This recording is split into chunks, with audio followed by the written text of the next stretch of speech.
എന്തായാലും എല്ലാവരും കൂടെ ചേർന്ന് നമ്മളെ അങ്ങോട്ട് ചതിച്ചതല്ലേ. ആ വിജയം തൽക്കാലം അവരങ്ങോട്ട് ആസ്വദിക്കട്ടെ. ചതിക്കുള്ള മറുപടി എങ്ങനെ കൊടുക്കണമെന്ന് ഈ വിക്രമനറിയാം.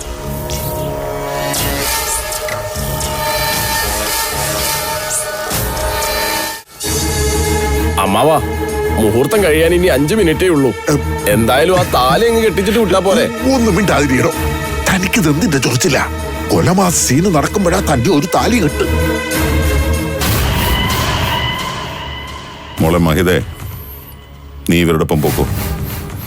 ഒന്നുകൊണ്ടും പേടിക്കണ്ട, മാമൻ പുറത്തുണ്ട്. പുഷ്പം പോലെ നിന്നെ ഞാൻ വെളിയിൽ കൊണ്ടുവരും. ഗൗരി, നിന്റെ ഒറ്റ ഉറപ്പിലാ ഞാൻ ഇവരോട് സന്ധി ചെയ്തത്. നീയല്ലേ എന്നോട് പറഞ്ഞത് ഈ വീഡിയോ ലീക്ക് ചെയ്യില്ലെന്ന്?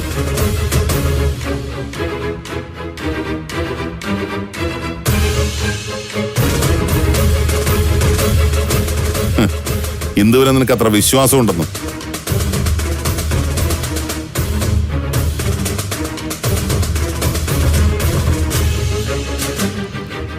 അപ്പോഴും എനിക്കറിയാമായിരുന്നു ഇവള് ചതിക്കുമെന്ന്.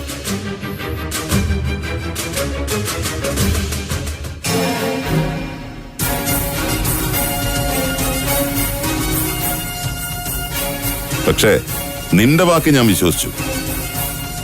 കളപ്പുരയ്ക്കൽ ഗൗരി ആരെയും ചതിക്കില്ലെന്ന്.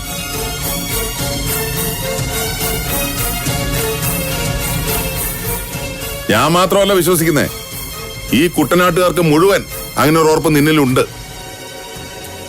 ആ ഉറപ്പ് എനിക്കും ഉള്ളതുകൊണ്ടാ സാക്ഷിക്കോളത്തിൽ ഗൗരിയുടെ ഒപ്പിന് വേണ്ടി ഞാൻ നിർബന്ധം പിടിച്ചത്. അങ്ങനെ ഒപ്പിട്ടവളാ നീ. എന്നിട്ടിപ്പോ നീയാണ് മുന്നിൽ നിന്ന് ചതിക്കുന്നത് അല്ലേ? കൊള്ളാം ഗൗരി, ചേരില്ലെങ്കിലും നിന്റെ ഈ പുതിയ വേഷം കൊള്ളാം. വിക്രമ, നീ എന്ത് വിശ്വസിക്കുന്നു എന്നുള്ളത് എന്റെ പ്രശ്നമല്ല. പക്ഷേ അന്നും ഇന്നും ഈ കളപ്പുരക്കൽ ഗൗരി ആരെയും ചതിച്ചിട്ടില്ല, ഇനി ഒരിക്കലും ചതിക്കേയില്ല.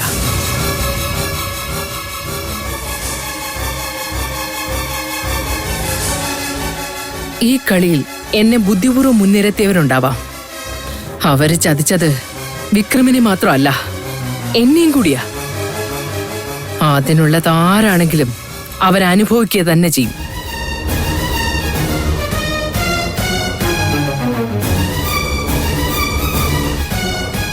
ഒരിക്കൽ കൂടി ഈ അഗ്നിയെ സാക്ഷി നിർത്തി ഞാൻ പറയാ, ഇതിലെനിക്ക് പങ്കില്ല, ഒരംശം പോലും പങ്കില്ല. അത് വെറും വാക്കുകൊണ്ട് മാത്രം പറഞ്ഞാ പോരാ ഗൗരി. പിന്നെ പ്രവൃത്തിയിലൂടെ നീ അത് തെളിയിക്കണം. എങ്ങനെ? നിനക്ക് ഈ കളിയിൽ പങ്കില്ലെങ്കിൽ ദേ ഇവൾ ജയിലിൽ പോകുന്നതിന് മുമ്പ് ശിവനെ കൊണ്ട് അവളുടെ കഴുത്തിൽ നീ താലി കെട്ടിക്കണം. പറ്റുമോ നിനക്ക്? എന്താ ഉത്തരവില്ലേ?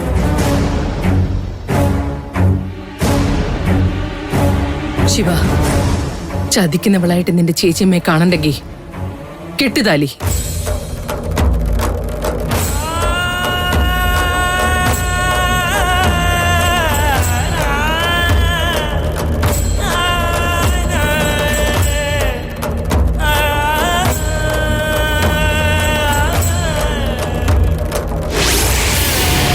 ശിവേട്ടാ,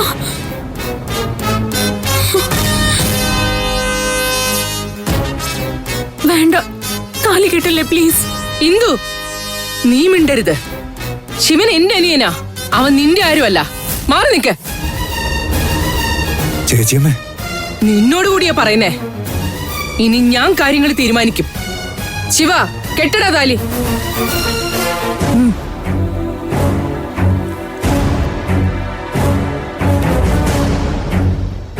വേണ്ട ചേച്ചിയമ്മേ,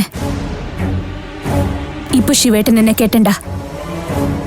കാരണം താലിയും കഴുത്തിലിട്ട് ജയിലിലേക്ക് കയറാനല്ല ഞാൻ കൊതിച്ചത്, കളപ്പുരയ്ക്കൽ വീട്ടിലേക്കാ.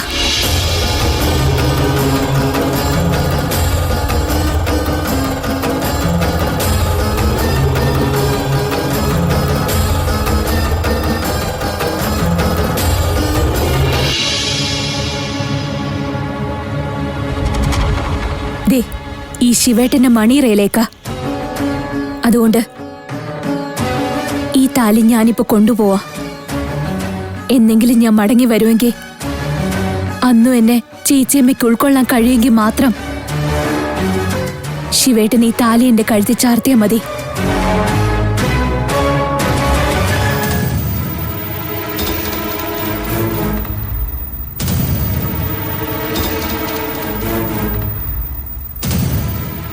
ശരിക്കും പറഞ്ഞ കൊള്ളരുതാത്തവളായിരുന്നു ഇന്നലെ വരെ ഈ മഹിത. പക്ഷെ ഇന്നു മുതൽ ഒരു നല്ല ജീവിതം കൊതിച്ച് നന്നാകാൻ തയ്യാറായവള് കൂടിയ ഞാൻ. ഒരിക്കൽ ചേച്ചിയമ്മ എന്നോട് പറഞ്ഞില്ലേ, തെറ്റെല്ലാവരും ചെയ്യും, അത് തിരുത്താനുള്ള മനസ്സ് ഏറ്റവും വലുതെന്ന്. അങ്ങനെ എല്ലാം തിരുത്തി വരികയായിരുന്നു ഞാൻ. അപ്പോഴാ മുൻപ് ചെയ്ത തെറ്റ് എനിക്ക് വിനയായത്. അതിലെനിക്ക് ആരോടും പരാതിയില്ല, ഇന്ദുവിനോട് പോലും. എല്ലാം എന്റെ വിധിയ. എന്റെ വീട്ടുകാര് കാരണം ഇന്ദു ഇതുപോലെ വിഷമിച്ചതല്ലേ. അതുകൊണ്ട് ഇതിന്റെ പേരിൽ എനിക്കൊരു സങ്കടമില്ല.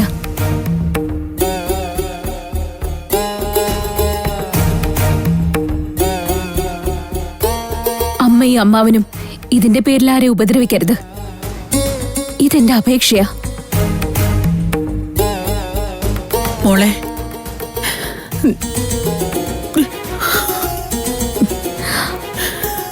അതെ അമ്മ, ഞാൻ മാത്രല്ല നന്നാവേണ്ടത്, നിങ്ങളും എന്റെ ഏട്ടന്മാരും നന്നാവണം.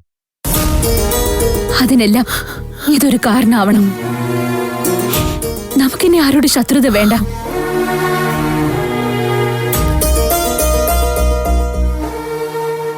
മാമ, ദയവ് ഇതെന്നെ രക്ഷിക്കാൻ നോക്കരുത്. ഇതിനുള്ള ശിക്ഷ ഞാൻ ജയിലിൽ കിടന്ന് അനുഭവിച്ചു തീർത്തോളാം. തീരില്ലെന്നറിയാം. കാരണം ആ സ്ത്രീ ഇതിനേക്കാൾ കൂടുതൽ യാതന അനുഭവിച്ചിട്ടുണ്ടാവും.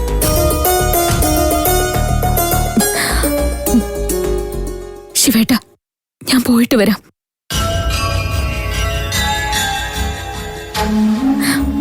ചേച്ചമ്മ, ചേട്ടച്ച, ഞാൻ പോവാണ്. എനിക്ക് വേണ്ടി രണ്ടാളും പ്രാർത്ഥിക്കണം.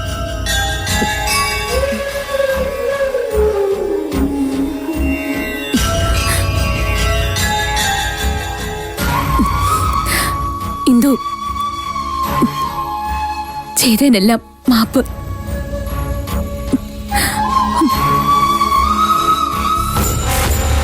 എടി, നീ എന്റെ കല്യാണം മുടക്കാനല്ലേ നോക്കിയത്? പക്ഷെ മുടങ്ങില്ല. ഈ കാണിക്കുന്ന നമ്പറൊക്കെ അതിനു വേണ്ടിയാ. വേണമെങ്കിൽ ആ മരത്തലൻ ശിവനിപ്പോ എന്നെ കെട്ടിയനെ. പക്ഷെ അതിലും നല്ലതാ ജയിലിൽ നിന്ന് വന്ന ശേഷം കെട്ടുന്നത്. കാരണം പിന്നെ ഞാൻ ചേച്ചിയമ്മയുടെ പെറ്റാവും. അതോടെ നീ ഫ്ലാറ്റ്. ഇത് ചെയ്തത് ഞാനല്ല. പക്ഷേ ഇങ്ങനെ സംഭവിച്ചതിൽ എനിക്കിപ്പോട്ടും സങ്കടവും ഇല്ല. കാരണം നീ അത്രയ്ക്ക് ദുഷ്ടയാ. അതുകൊണ്ടല്ലേ ഇങ്ങനെ നാടകം കളിക്കാൻ നിനക്കാവുന്നേ. ഇതും കൂടി കേട്ടിട്ട് നീ പൊയ്ക്കോ. ശിവേട്ടനെ നിനക്ക് കിട്ടില്ല. ഇത് ഇന്ദുവാ പറയുന്നേ. കാണാം നമുക്ക്. കാണാം.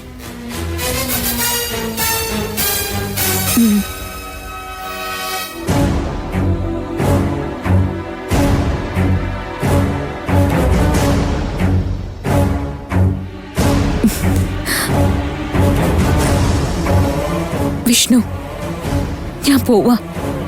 ദേ, ഈ താലിയും കൊണ്ട് നീ വിഷമിക്കണ്ട കേട്ടോ. നിന്റെ ഏട്ടത്തെ അമ്മയായിട്ട് തന്നെ ഞാൻ മടങ്ങി വരും.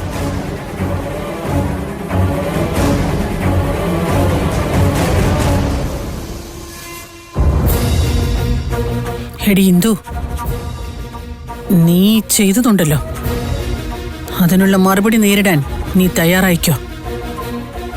നിന്റെ അച്ഛന്റെ നാശം കണ്ടവളാ ഈ ഊർമിള.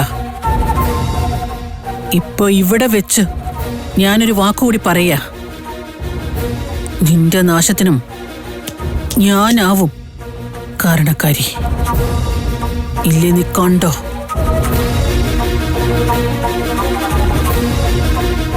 നീ എന്താണ് ഈ മാളിയേക്കലുള്ളവരെ കുറിച്ച് വിചാരിച്ചത്? എല്ലാം അവസാനിച്ചോട്ടെന്ന് കരുതി നിന്നവനായി ഞാൻ. പക്ഷേ ഇനി അങ്ങനെ ഒരു ഔദാര്യം നീ പ്രതീക്ഷിക്കണ്ട. ഗൗരി പറഞ്ഞതുപോലെ നീ ഇത്തരം ഒരു ചതി കാണിക്കുന്നവളാണെന്ന് ഞാൻ കരുതിയില്ല. ചെവിയിലും നുള്ളിക്കോ നീ കുത്തിയതേ ഈ ചങ്കില. ഒന്ന് നിർത്ത് രണ്ടിന്റെ അട്ടഹാസം. ഏടത്തിയമ്മ അല്ല ആ വീഡിയോ ലീക്ക് ചെയ്ത്, ഈ ഞാൻ തന്നെയാ.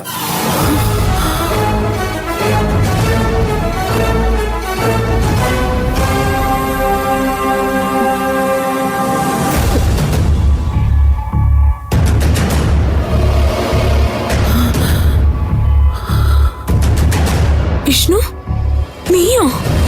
അതെ ഏടത്തിയമ്മേ, ഞാൻ തന്നെ അത് പുറത്തുവിട്ടത്. എന്തിനാന്നോ? ഇപ്പൊ ഇവരനുഭവിക്കുന്ന വേദനയും ടെൻഷൻ ഉണ്ടല്ലോ, അത് അനുഭവിക്കാൻ തന്നെയാ. വലിയ കളിക്കാരനല്ലേ മാളിയേക്കൽ വിക്രമൻ.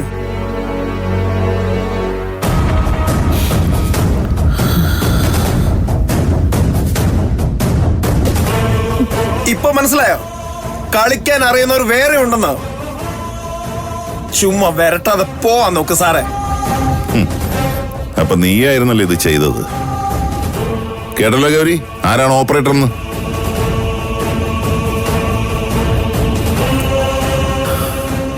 പലവട്ടം ഓങ്ങിയിട്ടും വെറുതെ വിട്ടതാ ഞാനിവനെ. പക്ഷെ ഇവൻ കാരണം ഭാവി തൊലഞ്ഞത്, ജയിലിൽ കയറുന്നത് എന്റെ 2 മക്കളാ. അതിലൊന്ന് പെൺകൊച്ചും.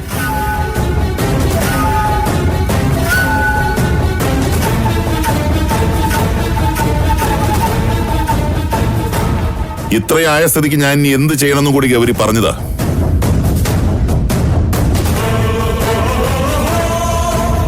ഇവനിങ്ങനെ തന്നെ മുന്നോട്ട് പോയാ മറക്കാൻ ശ്രമിക്കുന്നതൊക്കെ വീണ്ടും ഞാൻ ഓർത്തെടുക്കേണ്ടി വരും. എന്നിട്ട് താനെന്താ ഇവനെ പുഴുങ്ങി തിന്നോ? ദേവാ, മിണ്ടരുത്. ഇയാള് പറയുന്നത് ശരിയല്ലേ? എന്ത് കാര്യത്തിനാ തീരുന്നതൊക്കെ നിങ്ങൾ ഇങ്ങനെ കുത്തിപ്പോക്കുന്നത്?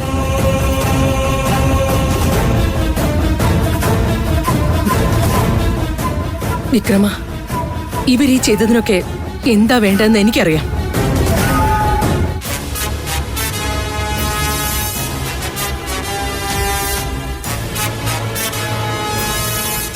ഈ താലി ഇനി ഞാൻ സൂക്ഷിക്കും. ജയിലിൽ നിന്ന് ഇറങ്ങിയ നീ നേരെ കളപ്പുരക്കിലേക്ക് വരണം. ഇനി മുതൽ അതാണ് നിന്റെ തറവാട്.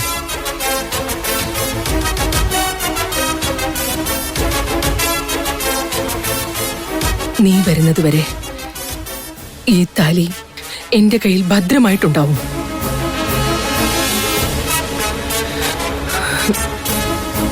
ചെല്ല്, പോയിട്ട് വാ.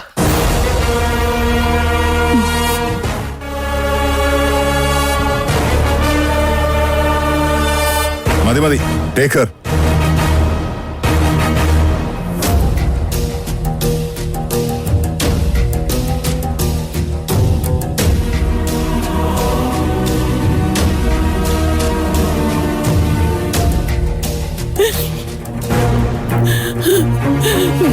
മോളെ, മഹി,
ഡോ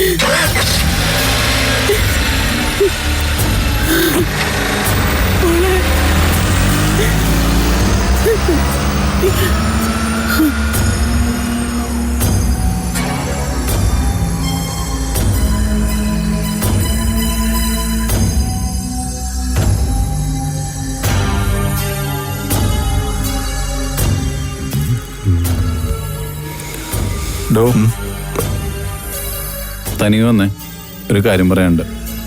ഞാനും സാറിനോടൊരു കാര്യം പറയാൻ നിൽക്കുമായിരുന്നു. ബാ, നമുക്ക് അങ്ങോട്ട് നീങ്ങി ഇന്ന് കാര്യങ്ങൾ ഷെയർ ചെയ്യാം.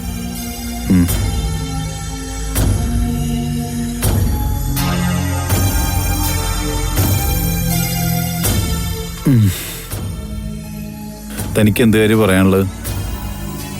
വേറൊന്നുമല്ല സാറേ, മഹിതയുടെ കാര്യമാ. അതിലിനി എന്ത് കാര്യമുള്ളത്? എന്തു വന്നാലും മഹിതയെ തന്നെ സാറ് കെട്ടണം. ഇവിടെ നടന്നൊക്കെ ആ ഇന്ദുവില്ലേ, അവൾ ഓപ്പറേറ്റ് ചെയ്യിച്ചതാ നമ്മുടെ വിഷ്ണുവിനെ കൊണ്ട്. ഞാൻ കേട്ടതാ അവള് പറയുന്നത്.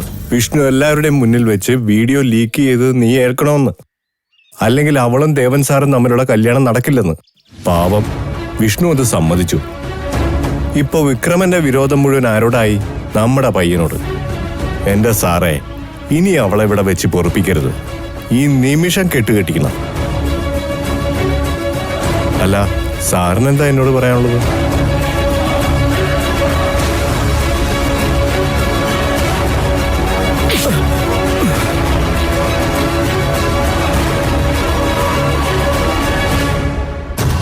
പറയാനല്ല, ദേ ഇത് തരാനാ വിളിപ്പിച്ചത് നിന്നെ. സാറേ, ഞാൻ എന്ത് ചെയ്തിട്ട് എന്നെ തല്ലുന്നേ? നീ എന്ത് ചെയ്തെന്നോ? എടാ വിനയാ, നീ ചെയ്തതൊക്കെ എനിക്ക് നന്നായിട്ട് അറിയാം. നീ എന്റെ തോളിരുന്ന് ചെവി തിന്നപ്പോഴേ ഞാനൊരു പൊട്ടനെ പോലെ നിന്ന് തന്നത് എനിക്ക് ചില ലക്ഷ്യങ്ങളുണ്ടായതുകൊണ്ടാ. ഇനിയിപ്പോ അതിന്റെ ആവശ്യമില്ല. അതുകൊണ്ട് ഇന്ദുവല്ല, നീയാണ് ഇവിടുന്ന് കെട്ടുകെട്ടേണ്ടത്. മര്യാദക്ക് ഈ രാത്രി തന്നെ നീ കുട്ടനാട് വിട്ടുപോയിക്കൊള്ളണം. അല്ലെങ്കിൽ ഞാൻ നിന്നെ പാക്ക് ചെയ്ത് കയറ്റിവിടും. അതിനിടവരുത്താണ്ടിരുന്നാൽ നിന്റെ ശരീരത്തിന് തന്നെ നല്ലത്. അപ്പൊ സാറേ, എന്റെ ജോലി? നിന്റെ ജോലി പോയി തെണ്ടി തിന്നിടാം. അല്ലെങ്കിൽ നിന്റെ ബോസില്ലേ അമ്മാളിയൊക്കെ വിക്രമൻ, അയാളുടെ അടുത്തില്ലേ ചാരപ്പണി ചെയ്ത വകയില് കുറെ കിട്ടാനുണ്ടാവൂല ബാക്കി. സാറേ ഒന്ന് പോണം.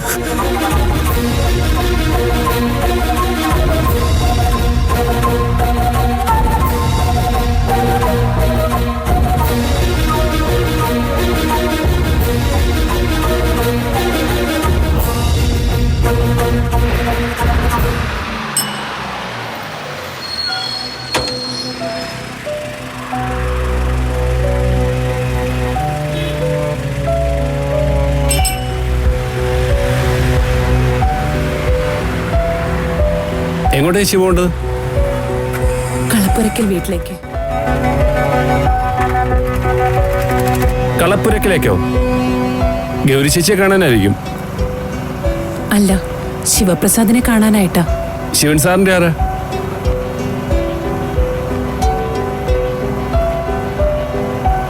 ശിവപ്രസാദിന്റെ ആരാ? സൈറ, ശിവന്റെ മാത്രം സൈറ.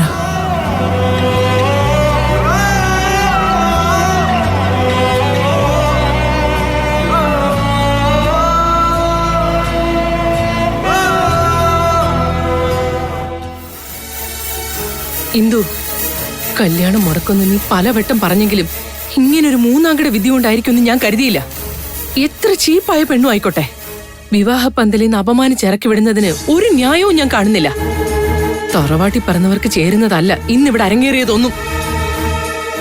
ഇനി അവളുടെ ഭാവി എന്താകുമെന്ന് നീ ആലോചിച്ചോ? എത്ര പണവും സമ്പത്തും ഒക്കെ ഉണ്ടെങ്കിലും അന്തസ്സുള്ളൊരു ബന്ധം ഇനി അവൾക്ക് കിട്ടുമോ? എല്ലാവരും ഞങ്ങളെപ്പോലെ ഉൾക്കൊള്ളണം എന്നില്ല. ചേച്ചിമ്മ. എന്ത് ചേച്ചിയമ്മേ? കാര്യം പറയുമ്പോ മുഖം തെളിയാതിരുന്നിട്ട് കാര്യമൊന്നുമില്ല. അല്ല ചേച്ചിയമ്മേ, ഇന്ദുവിനിങ്ങനെ കുറ്റപ്പെടുത്തുമ്പോ വിക്രമനും കൂട്ടരും ഇതേ രീതിയിൽ ഇവളോട് പെരുമാറിയത് മറന്നു പോരുത്. അന്തസ് കേട്ട ഇടപാട് തന്നെ അവരും കാണിച്ച്. മതിയടാ കാമുകയെ ന്യായീകരിച്ചത്. ഇനി അങ്ങനെയാണെങ്കിൽ തന്നെ മാളിയേക്കൽ വിക്രമനും നിങ്ങളും തമ്മിൽ എന്ത് വ്യത്യാസമുള്ളത്? എല്ലാരും കൂടി എന്നെ കോമാളിയേക്ക് ജയിക്കാന്ന് കരുതിയതല്ലേ? ഞാൻ ഉറപ്പ് കൊടുത്തിട്ടാ വിക്രമൻ ഇവളുടെ സ്വത്ത് തിരിച്ചെഴുതി കൊടുത്തത്, അല്ലാതെ നിന്നെ ഒന്നും പേടിച്ചിട്ടല്ല. ഒന്ന് പോ ചേച്ചിയമ്മേ, ആ കള്ളം വന്ന് പറയുന്നത് തൊണ്ട തൊടാതെ ചേച്ചിമ്മ വിഴുങ്ങിയാ മതി. ഞങ്ങൾ അതിന് കിട്ടില്ല. ദോ,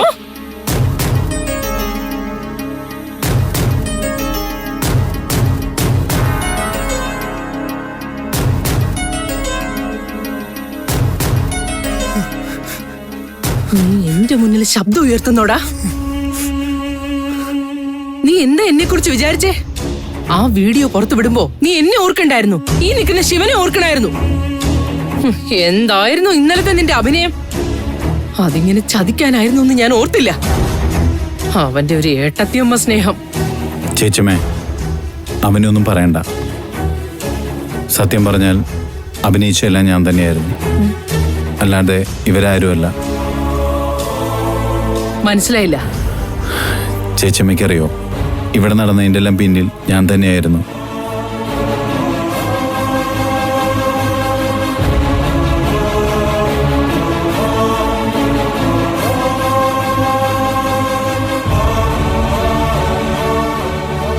മഹിത ഇഷ്ടമുണ്ടായിട്ട് കെട്ടാൻ ശ്രമിച്ചതല്ല ഞാൻ. വിക്രമിനെ ചതിക്കാനുള്ള വേഷം കെട്ടലായിരുന്നു ഇതെല്ലാം. എന്തിനാണെന്നോ, ഇന്ദുവിന് നഷ്ടപ്പെട്ടതെല്ലാം തിരികെ കൊടുക്കാൻ.